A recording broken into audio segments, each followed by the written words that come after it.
Gracias a los madrugones a las 5 de la mañana. A meterme en la piscina mientras el resto del mundo duerme.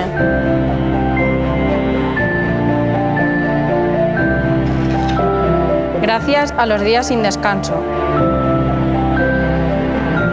A las marcas que no se alcanzan. A los ejercicios imposibles.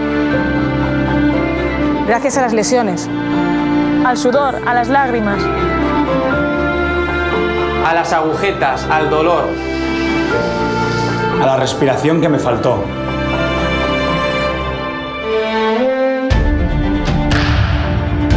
Gracias a los manjares que no he probado. A la soledad. A los kilómetros que me separan de mi familia. Gracias a los amigos que ya no veo. Y a las parejas que no me han querido. Gracias. Gracias. Gracias. Gracias. Gracias por llevarnos por el buen camino. El camino para hacer historia.